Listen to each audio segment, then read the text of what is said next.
Debe haber afilado el sacapunta Clark, que era el que hizo el tema con este tema Mark impresionante, Snow. ¿no? Mark Mark, no, Snow. ok, ok. Tremendo, tremendo, ¿eh? Pero antes de entrar en la ciencia, particularmente como la barra brava de la ciencia, que es la aristocracia, le vamos a preguntar al invitado, después lo vamos a presentar, ¿alguna experiencia, ponemos paranormal para decir cualquier cosa que no tenga Lo que no sentido, sé. lógica o razón o explicación? Tengo varias de chico.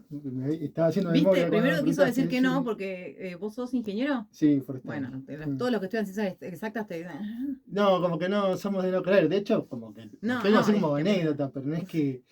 Y mi papá trabajaba en una estancia allá en Neuquén, en Lago Filo Boum, y había un lugar cerca de donde vivíamos que supuestamente había un, sí, había algo, supuestamente era un lugar donde iban a enterrar los pueblos originarios, huesos, Ujú. etcétera. El Esa era la cementerio historia, ancestral, se nunca decía. encontré nada, sí. Pero nosotros con mis hermanos éramos de ir a caminar mucho sobre el río Filowaum que va por ahí, y siempre escuchábamos cosas raras, ¿no? De que escuchábamos a alguien que venía a caballo y cuando íbamos a ver quién venía no aparecía nadie, escuchábamos tambores, que eso nos llamaba mucho la atención, sí, tambores. Wow. Después una noche con un primo, Javier, fuimos a hacer campamento ahí, éramos chicos, teníamos 11 años y nos gustaba hacer esas aventuras. Y nos dio mucho miedo escuchar unos ruidos, así que nos volvimos para la casa a la mitad de la noche. Y a la ¿Qué mitad de la pasó? noche ¿Qué pasó? Nada, nada, nada. vimos como una especie de... como las luces que se ven ahora, que hay, están tan comunes. Esas... Luceros, como sí, luceros. algo así, Sí. que duró mucho tiempo y muy grande, ¿no? Entonces nos llamó mucho la atención. No tengo nada, dijo al comienzo. No Nos mandó tenía. un Spielberg Primero, de primera mano primero le salió el directamente. prejuicio. Sí, Primero le claro. salió el Pero prejuicio. es que no creo, ¿viste? Después si me preguntás, no, qué sé Nah, yo, habrá boludez. pasado algún ciervo y nos pareció un caballo. Los tambores habrá sido alguien trabajando lejos, ¿viste? Como que Claro, le buscás la lógica claro. después. Tomás, gracias por venir, ¿eh? No, por favor, para Estamos servirle. aquí en Radio Nacional, en la Aristocracia, con Tomás Whittington. ¿Está bien pronunciado? Whittington. Whittington, Ahí está. ¿no? Que está por dar una charla dentro del marco de las charlas del CIEMEP, este Sí. lugar que adoramos aquí en nuestra ciudad, en nuestra comarca, que tiene que ver con incendios de interfase y preparación comunal. Cuando largué el título ayer que íbamos a tener la charla tuya acá, escucharon interfazo, se llenó, pero de acá de Mirá. gente que venía a buscar, y dije, no, interfase, le dije, Interfase. interfase. No, estaría ¿Entendés? bueno, pero no sería Que el tema. yo arranco como, soy pésimo Sí, para la cuestión periodística, arranco con los 5 dedos y digo sí, interfase, así sí. le pongo. ¿Qué sería la Claro. interfase? No, está buenísima Bueno. la pregunta. Pero es lo que está pasando hoy, por ejemplo, está pasando mucho en Córdoba con los incendios que están ocurriendo en ese momento, ¿no? Mm. La interfase es la mezcla entre lo que es la estructura urbana, digamos las casas, y la vegetación, bosque o Lo que cualquier otro haya, tipo de claro. vegetación. El problema ahí es que muchas veces ocurren incendios de vegetación, que son los que queman vegetación, y llegan a un lugar que está habitado y empiezan a quemar casas. Y incluso el fuego puede avanzar sobre las casas, como ocurrió acá en el año 2020, si no, o 21, ya perdí la memoria. 2020, 20. sí, en la zona, ¿no? Del hoyo, ya Ujú. ocurrió varias veces, y en otros lados también, ¿no? La interfaz es ese intermix entre viviendas y vegetación, que es un problema difícil de abordar, porque no es solo un problema netamente forestal, digámoslo, o de manejo exclusivo de vegetación, sino que eh, Y, tiene toda la parte social y de planificación que está metido y en el tema. viéndolo acá desde la ciudad, así con tu mirada que Sí. está relacionada obviamente a lo forestal, ¿crees que está bien planificado? ¿Hay políticas públicas planificadas con respecto a esto? No, en general, En general, no. sí, es un problema que aparece cuando aparece el fuego, ¿no? Claro. Si no, es como que no se lo piensa, ¿no? Yo me quiero hacer una casa, yo Yo loteo lo el pienso todos los días, bosque, igual, ¿eh? claro. Yo me quiero ir a vivir. Es un problema mundial, eso hay que decirlo, ¿no? Es un problema mundial y que crece y se hace cada vez peor en todo el mundo. El problema es que cómo se aborda y cómo se convence a la gente de, bueno, estás en una zona que se va a quemar, ¿no? El bosque nuestro se quema, se quemó siempre naturalmente y ahora encima con cuestiones de cambio climático, más Mm. un montón de causas que le agregamos, ¿no? De igniciones, Forestaciones. forestaciones, claro, cambio de vegetación, Ujú. especies invasoras, etcétera, que hacen que el problema se va cada vez peor. Entonces eso termina en estos grandes incendios de interfase que cuando el fuego está, bueno, a ver quién nos viene a resolver el problema. Pero previo a eso nadie se preguntó, bueno, che, estamos yéndonos a vivir al medio del bosque, esto se nos va a quemar, ¿estoy preparado para esto? ¿O acepto el riesgo? Porque eso también pasa, ¿viste? Países como Australia, por ejemplo, ellos te dicen, vos estás viviendo en el medio del bosque, sabés que esto se te va a quemar, si vos te querés quedar a defender tu casa, quedate, perfecto. ¿Funcionan así? Ahora, si vos te morís, claro, es tu problema, ¿se entiende? Sí, igual el problema está, porque el Ujú. Estado en general, y más acá, tiene la obligación de hacerse presente. Claro, pero funciona así, en Australia tiene ese En Australia pacto. tiene esa solución, si Claro. querés, de que no pueden obligar al que vive ahí de salir. Acá sí te saca, acá de última entra Ujú. la gendarmería, la policía y te lleva, te saca esa obligación, no podés quedarte. Totalmente. Si tenemos que nombrar, perdón, si tenemos que contarle a la oyentada de Nacional Esquel de la aristocracia, cuáles son, desde tu perspectiva, ¿no? ¿Cuáles son los problemas más comunes que tienen que ver con esta interfase, ¿no? Sí. Ya sea la forestación, las casas con sus propias planificaciones individuales. Claro, el problema es ese, que es un problema comunal, pero que se tiene que trabajar mucho en lo individual, ¿no? Mirá. Yo tengo que cuidar mi casa para cuidar al vecino también. ¿Se entiende? Que eso por ahí es lo que cuesta a veces entender. Yo quiero vivir en el medio del bosque y tener mi casa, que el bosque esté, que el árbol salga desde adentro de mi casa.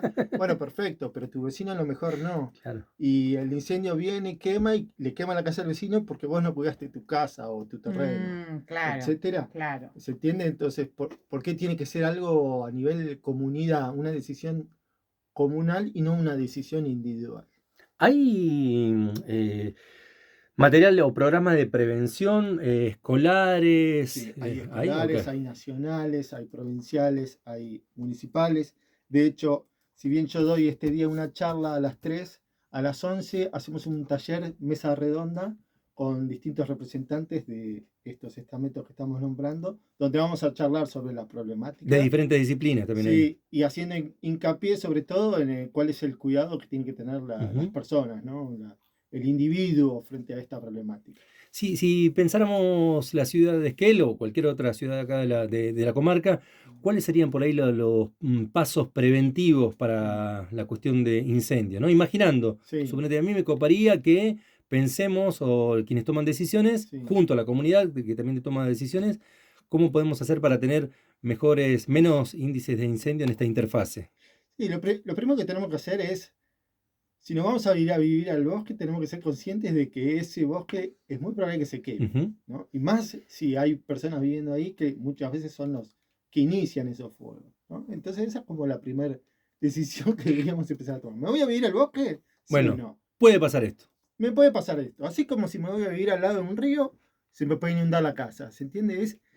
Esa debería ser la lógica. Y después, bueno, tener el cuidado de no acordarme. No sé, es común que cuando aparece el incendio y ves que todo el mundo empieza a comprar motosierra, empieza a limpiar. No, eso lo tenés que hacer todo el tiempo encima. Todos los años, cada verano lo tenés que hacer. Porque no sirve hacerlo hoy y el año que viene ya no lo hago porque la vegetación creció. Cuidado. Y el cuidado de mi casa es, sobre todo, sí. No, eso, voy Eso, exactamente de las eso. casas, la mayoría de los incendios que se queman en la casa de interfaz empiezan por los techos, porque tengo el techo sucio. Ah, es rato el que está Sí, tirando, ¿eh? el techo sucio, típico que está lleno de hojas, de hojarasca seca, muerta, o porque lo tengo de algún material que no lo traté como, no sé, X. dice, sí, Sí. que no vamos a meter los materiales. Y después también todo lo que son las zonas de los rincones, las ventanas, etcétera, siempre conviene doble vidrio para que no pase la radiación. Toda la vegetación que está bien al borde de la casa, que no tenga nada seco, nada inflamable, tratar de que sea una planta suculenta, algo bien verde, ¿no? Que esté todo el año verde. Pero principalmente es el tema de los techos y la vegetación en la cercanía de las casas. ¿Puedo llevarte a los bosques, a los forestados que tenemos aquí al Vamos, lado sí. para conocer un poquito más de ese tema? Porque andando, quienes no tenemos conocimiento sobre eso, vamos caminando y disfrutamos el lugar, nomás, por X motivos, por varios motivos. Pero ¿cuáles son las políticas que hay sobre raleo? Sí. También el raleo tiene que ver con algo relacionado a esto, la Sí, prevención del fuego. Tanto el raleo como el poda Y el de podas, perdón. sirven para que, de hecho, no sé si se acuerdan del incendio del 2005 o 2007, yo ahí me... No lo recuerdo bueno, ese. pero hubo un incendio en marzo que arrancó a las 7 de la mañana desde la Laguna de la Zeta y llegó hasta lo que sería hoy el barrio Arco. 2007 más o menos. 2007. Mirá. En marzo, sí, tengo me ahí acuerdo. como el Ese fue un recuerdo. incendio que quemó toda la ladera acá o sea, arrancó desde la Zeta, quemó Ujú. todo hasta el Cerro Altero, digamos, y tuvo, entre paréntesis, digo, la suerte de quemar en parte de la forestación que tenía 3 tratamientos distintos. Uno es de raleo distintos, ¿no? Entonces, ahí pudimos comprobar bien en sitio cómo era cada raleo para el fuego. Y hubo un raleo que fue el más fuerte, pero que tenía árboles, que prácticamente no lo quemó Ah, muy tanto a ese, bueno. mientras que los otros se quemaron ¿Pod- completos. ¿Podemos describir ese Sí. tipo de relevo?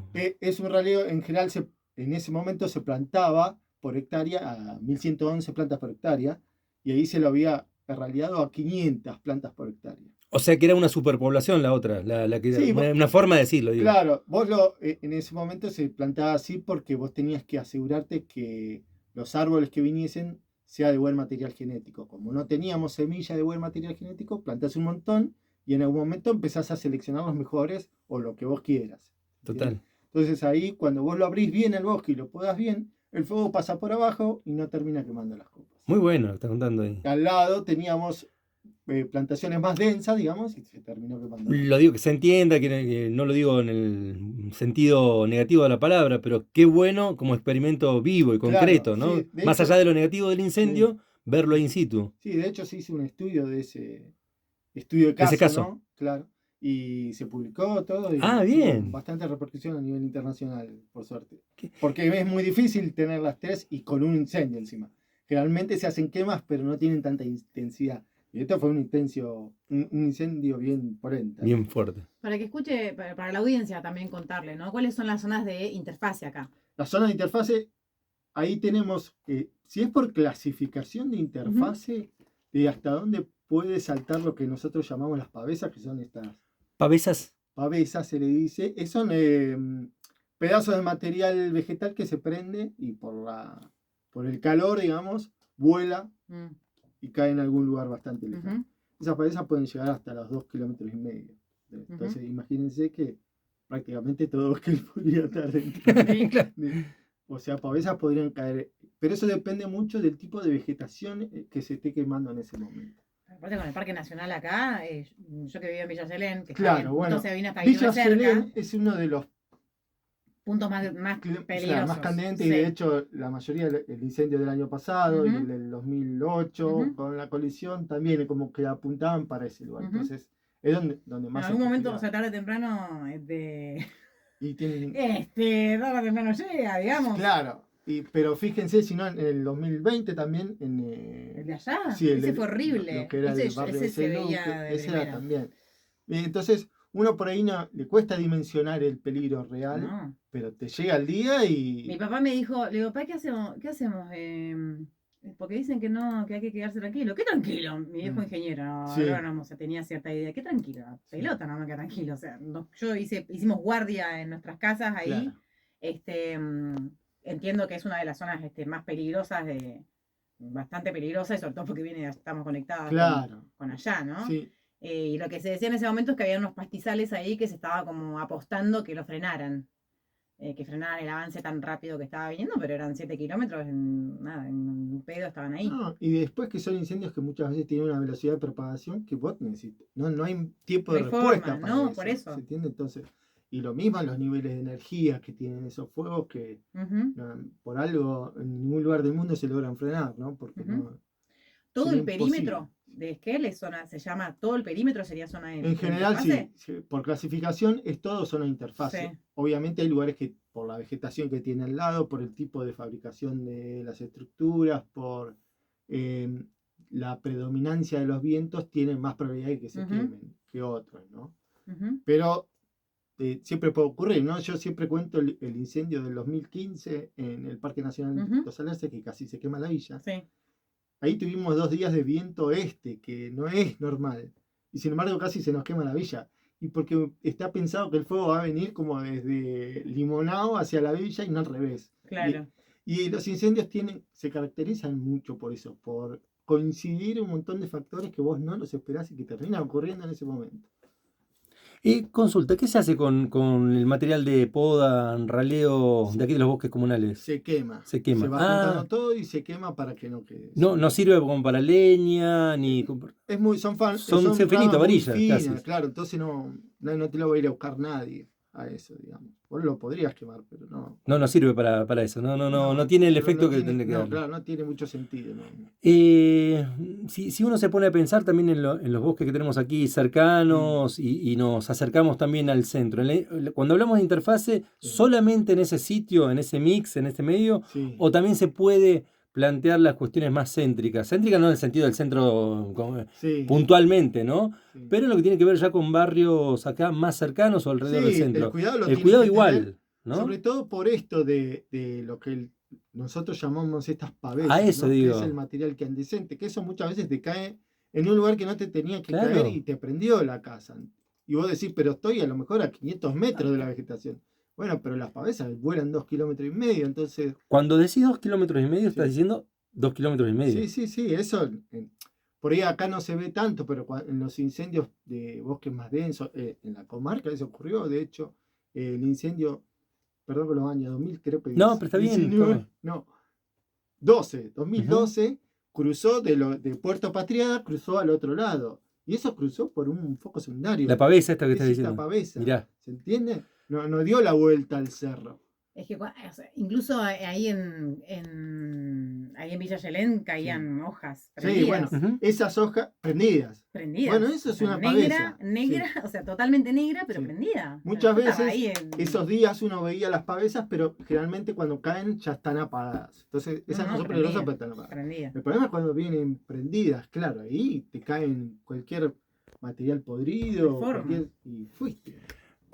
Tiro a decir una, ¿no? Sí, De mitos cuando hay incendios de bosques. Sí. Está esto de la explosión de los pinos, los troncos, etcétera. ¿Sucede esto? Que la explosión es una forma de decir, ¿no? Sí. Que saltan y van un poco más allá, como decir la pavesa es algo que va a 2,5 kilómetros. Algo de una explosión de una madera, de un tronco, etcétera, Sí, que con el fuego. Los troncos en general lo que tienen es que se prenden cuando uno... Lo dije de manera bruta, ¿no? Para que... Sí, no, está bien.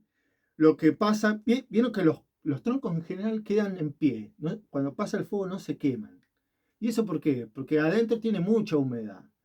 Pero esa humedad generalmente la tienen mezclada con alguna otra sustancia como resina, gomas, etc. Lo que pasa es que el calor, cuando se va acercando, empieza a evaporar, entre comillas, y esos gases empiezan a salir y lo que termina pasando es que hacen como una especie de explosión, así, ¿no?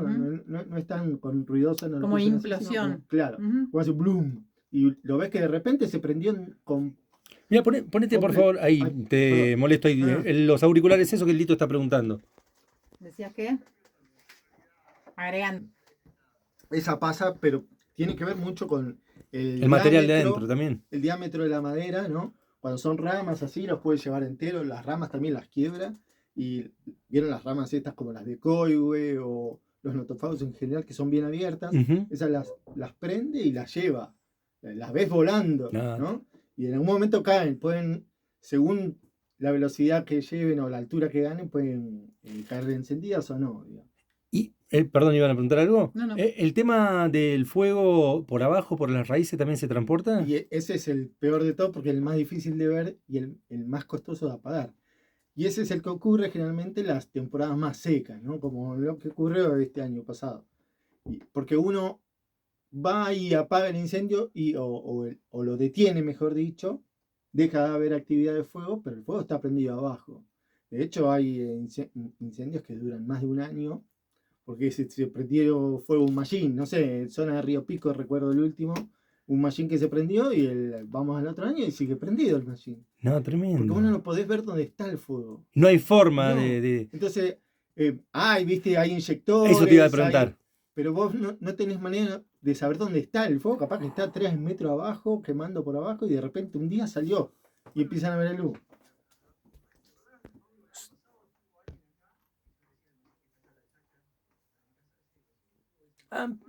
Mirá, sí.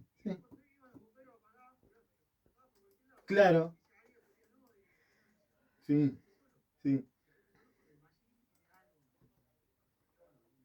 Es el mismo machine que es todo materia, piense que eso es todo materia orgánica acumulada de cientos de años ahí para abajo, Y eso es con una vez que Combustible, se secó, como prácticamente. un cigarrillo, claro, Claro. no se apaga más. Lo malo de eso justamente es eso, que es un montón de carbono que está fijado ahí de un montón de años atrás y que lo estamos quemando. Por eso es lo que debemos evitar, que se quemen los mallines, las turberas, etcétera.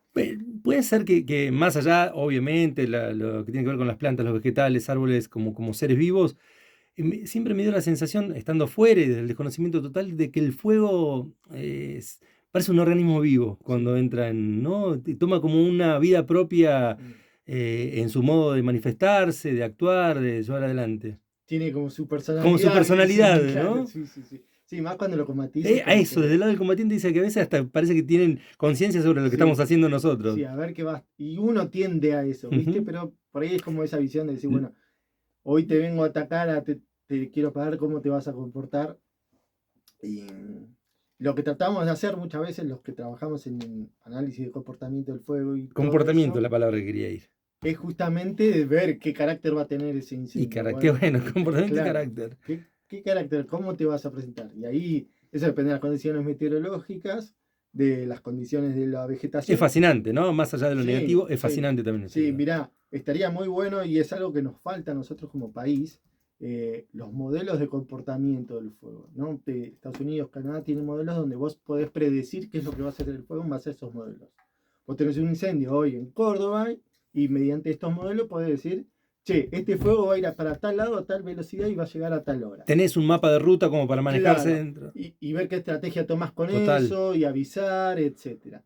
El país, nosotros no lo tenemos y es una deuda pendiente. Y, yo en particular he tratado de De hacer, impulsar. sí, pero me cuesta mucho convencer a la gente, Que a incluso los sería decisores. económicamente mejor, ¿no? Mucho más, tener la Y prevención. claro, pero aparte vos lo asegurás desde la prevención, porque eso también está bueno, lo podés trabajar como prevención, porque vos decís, bueno, este lugar acá, ¿qué tengo que trabajar para que si llega a haber un incendio Claro. no tenga tal propagación y no tenga tal intensidad el Y incendio? si ya está, tenemos Mm, estos conocimientos para sí, trabajar de acuerdo al comportamiento y claro. carácter del fuego. Así que si quieren lo podemos llamar a Maratea y hacer una colecta. Che, Yo tengo sí, nada más, perdón. nada más. Viste que hablábamos afuera del aire igual sobre esto. En Córdoba contaban ahí en algún medio sobre la historia que pasó, porque de 2000 para acá tuvieron como casi anualmente un Mm, incendio muy grande. Y del 2000 dije, sí, no, en realidad del 2010 para acá.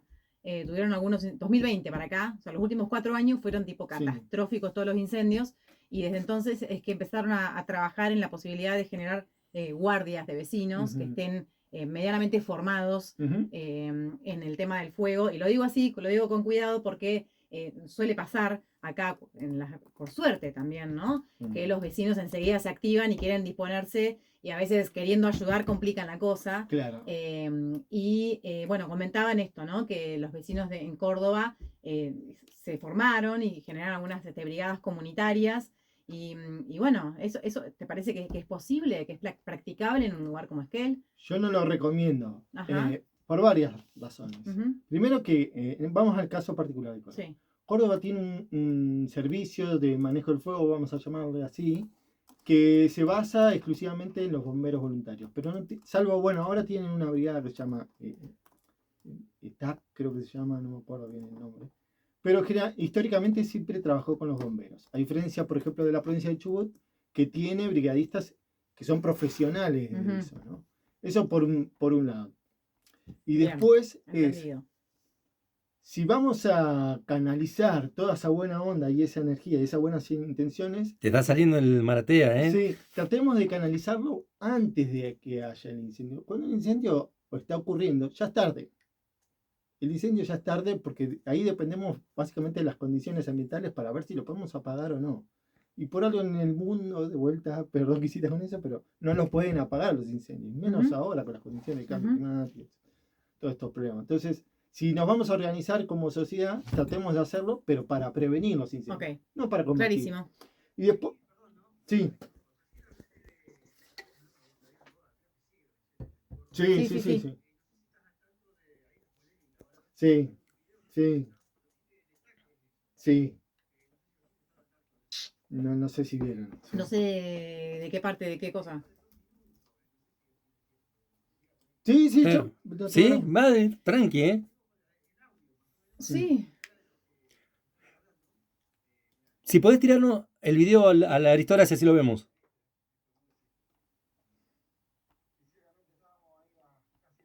Acá de casa. Equipo. No conozco bien este grupo de TAC, es relativamente nuevo y ahí hay que, para clarificar un poco, el fuego muchas veces se trabaja con fuego, se apaga con más fuego.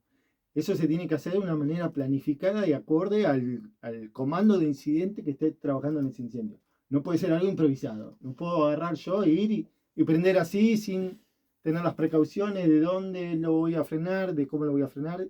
De hecho, tenés que estar muy preparado y saber mucho del comportamiento del fuego para poder aplicar esa técnica. Pero existe y es muy buena y de hecho es como la tendencia a nivel mundial a trabajar en eso porque es la parte más efectiva. Con agua o con herramientas manuales es muy difícil apagar esos incendios, entonces se trabaja con Combatís eso. con fuego. Claro, lo combatís con fuego. En realidad lo que haces es adelantarte al fuego que viene con mayor intensidad y velocidad y lo que más bajo las condiciones que vos podés llegar a manejar. Entonces cuando el frente grande llega, ya se encontró con todo quemado y se paró. Eso de vuelta se tiene que hacer con mucha planificación, mucho conocimiento y sobre todo si, por lo que dice ahí, no quiero hablar de este tema en particular, ¿no? Pero si ya están trabajando, si ya el fuego dicen que lo tienen frenado, no vas a ir a prender ahí. Claro, claro. Eso también se hace, pero es muy común también hay una técnica que se llama quema de ensanche o para asegurar la línea, que es, vamos, hacemos la línea y nos quedó un dedito así sin quemar. Entonces, para evitar Claro. trabajar todo ese dedito, porque no se puede acceder, porque lo terminamos de quemar nosotros. Controlado. Eso se hace de manera controlada, ¿se entiende? Es muy común. Y la técnica es muy común. Ahí se armó una polémica, pero lo puedo dividir en dos partes. Uno es, el fuego táctico sirve, se hace y es muy bueno. Y otra cosa es, si después, por alguna otra razón, alguien está quemando, que puede ser que lo estén aplicando mal, bueno, puede pasar. No conozco ese claro, en caso puntual caso en ahí. particular. Totalmente. Pero se hace mucho y sirve mucho. Tomás, te estamos exprimiendo acá, pero te agradecemos un montón la charla y te quería consultar cuáles son puede ser en la interfase, pero también lo podemos estirar hacia otros lugares. ¿Cuáles son los casos de inicio de incendios, pero con causas naturales? Principalmente rayos. Uh-huh. Después están también los volcanes, pero generalmente cuando, no sé, como pasó con el de Puyehue y el nuestro, acá, ¿cómo se llamó? Los bosques alrededores estaban quemados por el volcán, ¿no? Lo que pasa es que se dieron en épocas del año que no era de incendio forestal, entonces no prosperaron.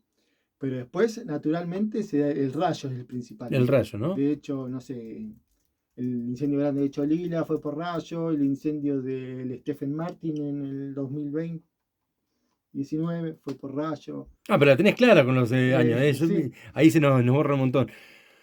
Tomás, muchas gracias y Por te favor. copás en invitar para la charla. ¿Te acordás la fecha y día de la charla en Cimento? Mía, Sí, por favor. Los invito a todos. Es el jueves 3 de octubre a las 11 está el taller o mesa redonda sobre incendios de interfase con invitados. Y a las 3 damos una charla junto con Ezequiel Marcusi, el meteorólogo, sobre los incendios alrededor de Esquel, donde vamos a contar un poco sobre la historia en general del fuego de nuestra región, los últimos fuegos que han ocurrido acá y cuáles son las medidas de prevención que podemos tomar y algo de cómo vienen las tendencias a corto y largo plazo. Tomás Whittington aquí en Radio Nacional Esquel en la Aristocracia y te pregunto dos cosas. ¿De dónde viene